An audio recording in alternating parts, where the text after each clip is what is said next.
Quick video today on managing fuel storage for your classic car.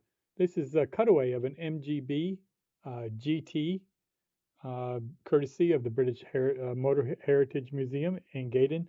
I'll put a link to that in the description. So anyway, when you have a classic car, a lot of times you don't drive it, and it'll sit parked for a long time. So when you know that you're putting it away for the winter, make sure that you fill the fuel tank all the way up. The reason why is you don't want air to be to have a large volume of air over the top of the gas tank, because if you live in a humid community, or uh, if there's moisture trapped in the air, it can cause rust to build up. When you have condensation from temperature changes over the winter, over the summer, then that water will turn from a vapor into droplets, and it'll get into your gas tank, and it'll start to rust.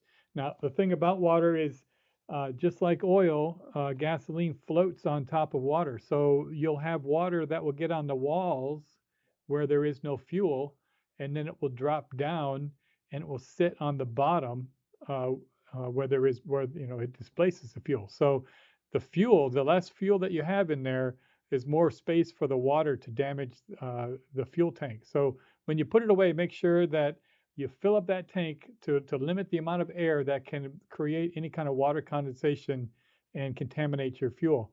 If you don't, your carburetor could end up looking like this one.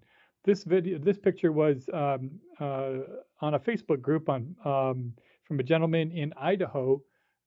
Judd, I think was his name, in Idaho, and he shared what happened to his carburetor. You can see it actually has stalactites. So you might think that, oh, I get rust in my fuel, the fuel filter will filter that out. Well, actually, no.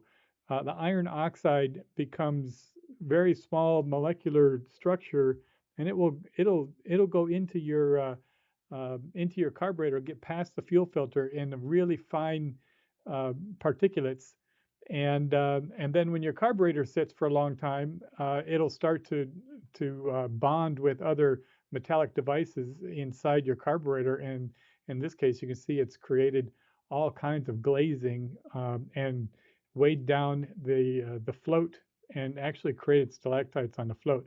Let me show you what it will do. See how it creates like a glaze? All those contaminants will get in there, and it'll clog up your carburetor, and each one of those pieces will get into the jets, and then you'll be wondering why your car won't start when you want to get it to start in the summer, the next time you want to get in there.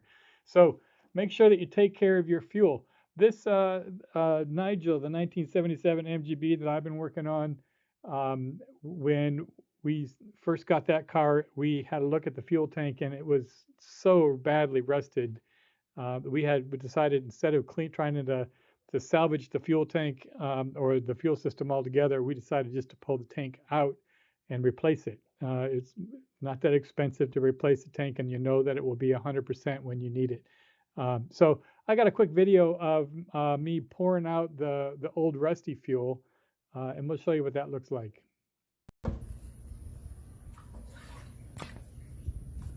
Still on the edge. Okay.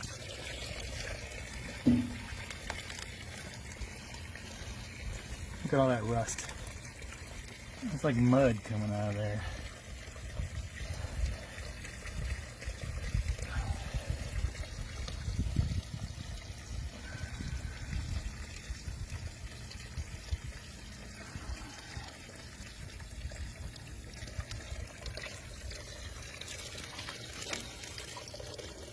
This one.